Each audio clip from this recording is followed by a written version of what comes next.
أعوذ بالله من الشيطان الرجيم. بسم الله الرحمن الرحيم. او 22 نمبر آیت د سورې نجم د مخکې آیتونو کې د نبی صلی الله علیه وسلم صدق ذکر شو په نه صفاتونو باندې په دې طریقې چې محمد صلی الله علیه وسلم د الله حق او رښتینی پیغمبر دی او به دغه د استاد چې جبرئیل له نه صفات دغه ذکر کړل. مقصد په دې کې د نبی صلی الله علیه وسلم صدق او حقانیت. شپاړس نمبر کې د نبی صلی الله علیه وسلم احترام وقار الله تشریح کې چې ملائکه د په استقبال کې ډیر انتهاجات ولاړو سم داونه پټ کړي. اول اس کې د نبی صلی الله علیه وسلم یو خاصه صفت ذکر کې چې د ادب نه ډک انسان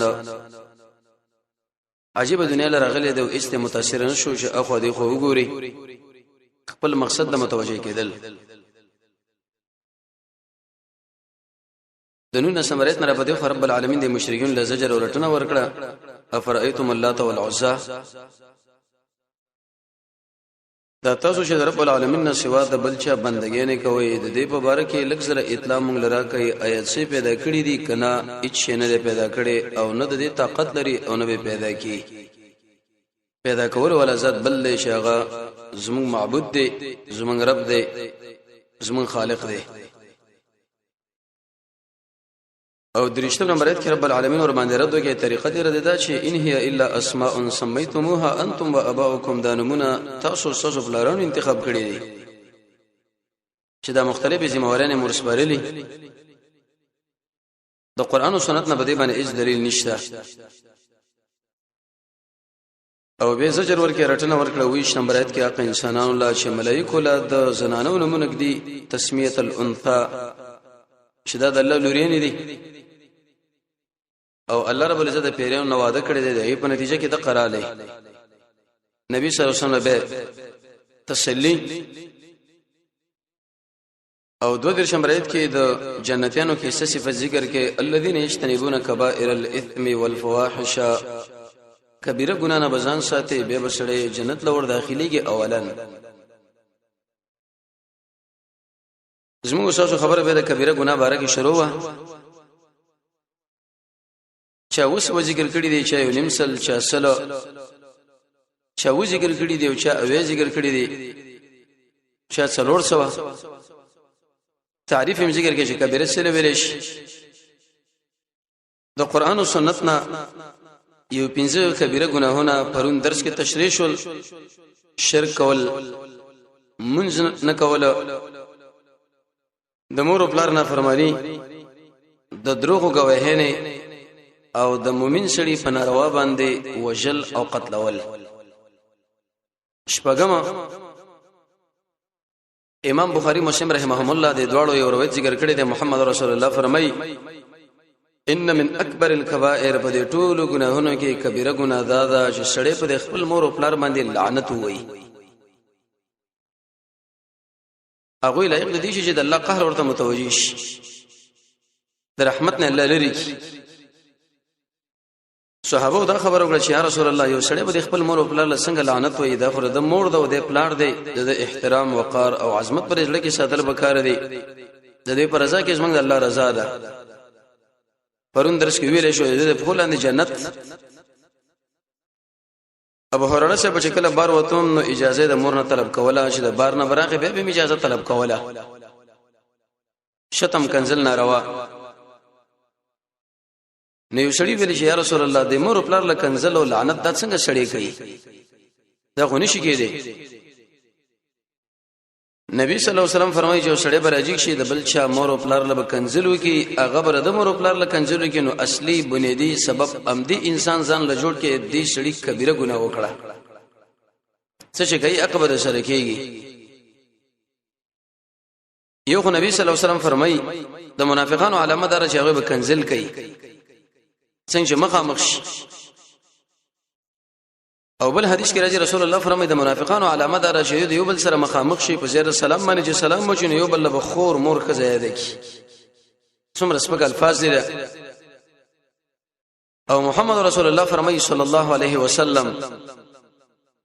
چې کله یو سړی کنزل کوي دغه سړی به د الله د نظر نه پریوسي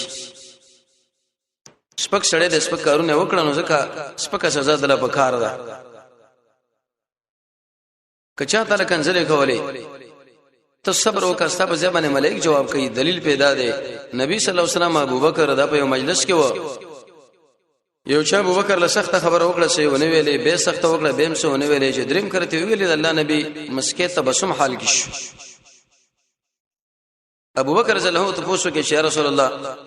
دا ولی دې سړي مال کنزل وکړه چې مې ونه ویلې به کنزل وکړه به مې څه ونه ویلې دریم کړ چې ما جواب وکړ ته په دې وخت کې شي کیفیت در باندې راغی ورته ویل چې ابوبکر تا چې کله کنزل نه کول استا په ځمانه ملائک اغله جواب کو خو چې تا کله شروع وکړه مقابله دې شروع کړه نو په دې وخت کې ملائک رښت شونه ته ور پرې خو دې د څه خلک بالله او رسول دې ملائکه لپاره دی چې لعنتونه اور باندې وای نو الذين يجتنبون كبائر الاسم د آیات دا معنا ده متقین او مؤمنان اق انسانان دي چې هغه خپل مور او پلار لکنزل نه کوي کنزل دا معنا یو سړی د بل چا خور مور او پلار او خزه په سپکو باندې یاد کی هغه به خامخاله دی دی دا ضروری دا سم مور پلار شهادت کړه عزتمن مور پلار ساده وجنه به عزت شو نو دا وجه دا چې اصل کې تا غلط حرکت وکړي دغه نتیجه د جوړه شو کبیره ګناه کې تو واقع شو وما اتم نهم او لسم یو لسم امام بخاری مسلم یو بل روي ذکر کړی دی محمد رسول الله فرمایي چې د وشي نزان وساته چې باغی باندې سړی هلاکیږي څومره عجیب زمونږ د نبی ډېر واجبات تربیته یو خبره به مجمله ذکر کړه چې د عملګری کوم متوجي شي الکه د وشي نزان ساتي چې د وشي نه سړی بربادي درې په وجه باندې هلاکیږي صحابه متوجي شو موږ تاسو ټول متوجي شو د زمونږ مشر بچوي رسول الله فرمایي چې الاشراک بالله چې سړی د رب العالمین سره شریک جوړ کې برخدار جوړ کې ملائکه جوړ کړه انسانانه جوړ کړه مړی جوړ کړه ژوندۍ نارینه زنانه کاروبار زمیداره محمد رسول الله فرمایي چې بدقه صفات باندې دا سړی برباد شو تس نشو غرق شو دویم سحر اثر لري قران او سنت پرې باندې دال دي او محمد رسول الله باندې د خلکو سحر کړو يهودو دغه ګیرنې څه وخت ویوړه څو غټي ورکړه حدیث بخاری کې راځي رسول الله فرمایي چې کار به منو کړي خو ما په دماغ کې برشه پرې وته چې دا کار ما کړی دی یخیل الیه دوړ روایت راغلي دي کوم انسان چې به دا خبره کوي چې سحر پر رسول الله باندې شوی نه دی وجه ده چې یو خو به د مکی د مشرکانو دعوه ثابت شي هغه ورته ویل ته ساحر او په تمانه سحر شوی دی او ته مشهوري او قران دغه دعوت کوي دویمه وجه ده کله محمد رسول الله باندې شرط سحر وش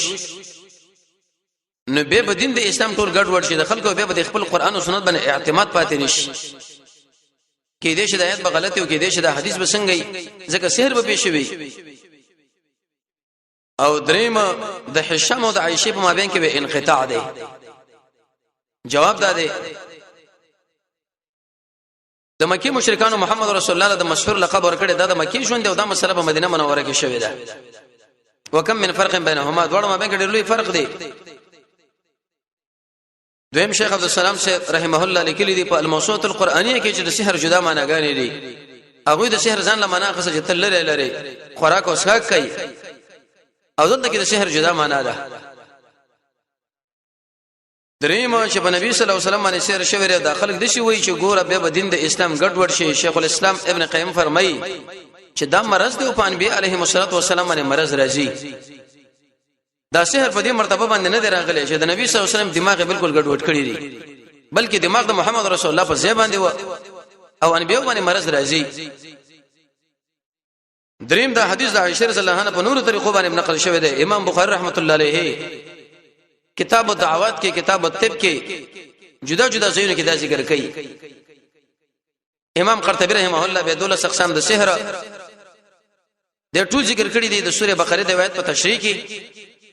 او بعض به کې د اقسام دي چې د ارواح د بزرګانو نه پکې کومک وختل کېږي، نو دا کفر دی، شرک دی. محمد رسول الله فرمایي چې سړی په دقه باندې بربادي کی، او نبی صلی الله علیه وسلم د دینه منع کړی دا. نو سره دا منع چې سړی باندې سحر وشي هغه جادوګر خواله ورزي چې هغه بس ما سحر لری کې ختم به کی. بلکې ابن قدامه لیکلی دی مغنی کې د امام احمد ابن حنبل نه نقل کړی دی چې د قران او سنت عالم له ورشي چې په شریع اسکارو باندې استاد دمواله وکي. دې باره کې علی به رساله لیکلی دا د سحر جادو په نظرین علاج. یو سړی کو وغواړي چې د ساحر د سحر نه بد نظرینا زب بچ کړم، بس اق اسکار فکر کړی دی غزان خپل کا څه د لګیدل نه مخکې او سرستا. عمر بن خطاب